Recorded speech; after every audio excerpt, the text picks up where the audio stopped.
Hello and welcome back to my channel. I hope all is well with everyone, and tonight I'd like to do something a little bit different. Instead of doing a full rundown of American Horror Story Apocalypse episode 3, I'd like to just talk about the standout moments that might be in everybody's mind, things that people are thinking about that's happened. So what I believe to be the standout moment of this episode would be finding out that Mallory is in fact a witch. I know a lot of people have been commenting on forums about the sneaky suspicion that Mallory is somehow a witch, and people have been saying, well, I hope that Billy Lord is playing a witch because the witches are back and everything, and now she actually is a witch. However, I don't think she's like the other witches. There might be something more to who Mallory is, but Mallory doesn't know who she is exactly. She does not know how to control her powers, or is that just what she wants us to think? Another standout moment of this episode is finding out that Brock is still alive. Somehow he's survived the past year and a half or so, and he's just been looking for Coco. He wants revenge. He wants just basically another chance of whatever this life is, because he's been riddled with cancer, he's been riddled with radiation, and his life is just a disaster, and he's going through and he's having no mercy. His goal is to find Coco, or find this refuge, and he will do anything to get there. But while he's there, he sees a horse in a carriage, and he somehow snuck onto the carriage, and the horse and carriage got through the gates. So when they went to investigate everything, they saw a bunch of apples, and of course Miss Meade and Miss Venable had to inspect them and find out that they are perfectly fine for consumption. However, Miss Venerable, being the power-hungry biatch that she is, decide that, you know what? Maybe we should use these for something else. And Miss Meade comes back with the idea that they should poison them. And that they did. They used the venom from the snakes, and they poisoned the apples and served them to the Halloween guests. The Halloween party guests all partake in bobbing for apples, and they bobbed for their apple, and they all enjoyed their apple for about 5 seconds until they all started convulsing and throwing up and just bleeding everywhere, and then they died. Like, everyone died. From Coco to Mallory to Mr. Gallant to Timothy to Dinah to Emily and that other guy. I'm sorry, I do not remember his name. All I can remember is Stu's boyfriend, or Stu's ex-boyfriend at this point. We find out that this idea to kill everyone and then take care of Langdon after has been planted in Miss Meade's head by Langdon, who's able to, I guess, hack her software somehow. However, earlier in the episode, Miss Meade was having a conversation with Venerable, saying that she has these flashbacks of her taking care of a little blonde boy. However, she can't really remember his face. It's just all a blur to her. But she remembers there being a blonde boy that she cared for.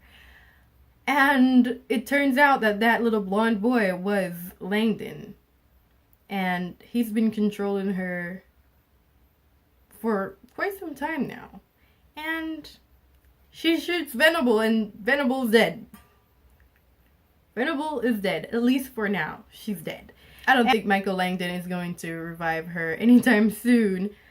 However, I do believe that the plot that Michael Langdon had was never to completely kill everyone, or he was playing a trick on Venable, and I feel like he was going to pick and choose who he revives and who he takes to be a part of his dark army. I think I have two different theories about the memories that Michael Langdon placed inside Miss Meade's head. On one hand, I think that they're possibly memories that he somehow took from Constance Langdon's mind and somehow implanted these memories inside Miss Meade's robotic mind after Constance died. And as a way to basically preserve the person who's been nurturing him his entire life, and that's why she have this memory of this little blonde boy. My other theory is a little bit more far-fetched. It has to do with somehow the reason why Miss Meade remembered the little blonde boy is possibly because she was, I guess, a person who took care of the little blonde boy following the death of his grandmother. I'm assuming that Constance is probably dead by now, or something. If not by Michael's doing, by old age, or something of the sort. Then the witches came through. 3 bad witches in the club, walking through. And they came to revive Coco, Diana, and Mallory, because they're all witches.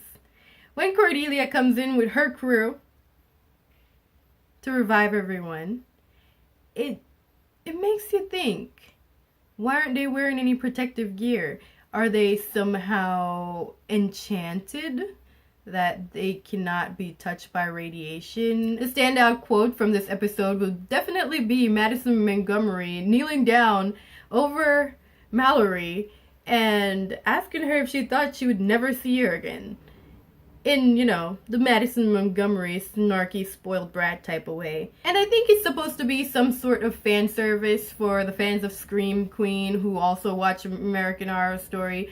However, I don't think that's what she meant. I believe at some point they crossed paths because Madison Montgomery is a celebrity and Mallory is some sort of is a personal assistant to influencer, and somehow they might somehow cross paths, seeing that they all live in Los Angeles and they're amongst the same kind of crowd. It's all the rich and famous group.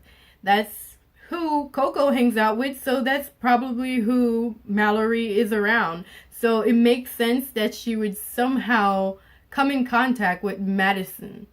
However, she could be related to Madison somehow, but I'm not sure.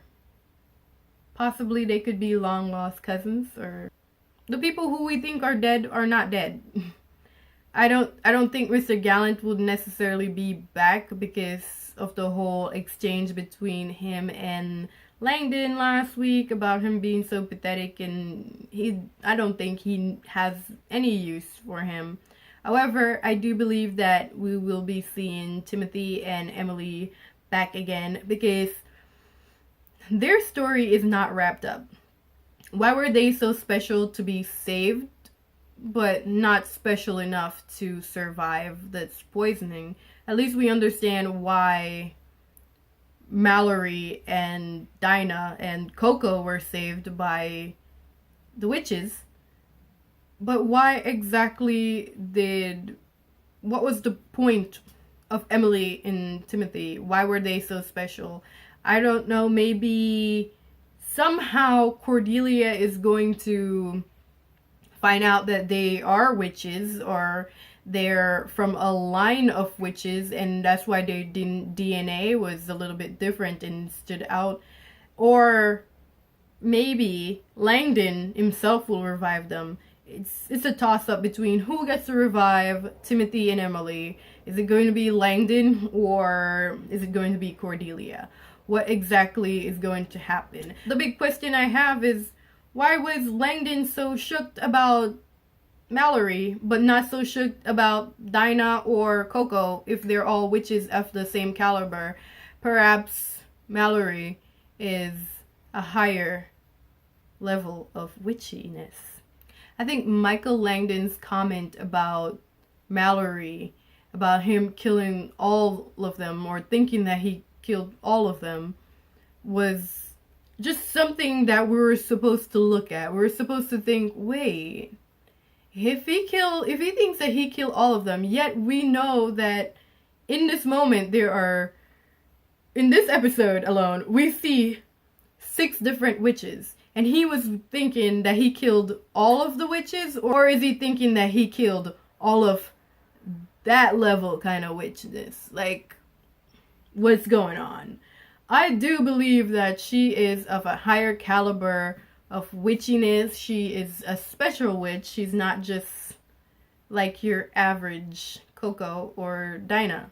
I do believe that Mallory is something special, unlike everything. Tell me what you think down in the comment section about my theories, and let's have a conversation about what's going on. Let's talk about it. Thanks for watching. Have a wonderful day, night, or whenever.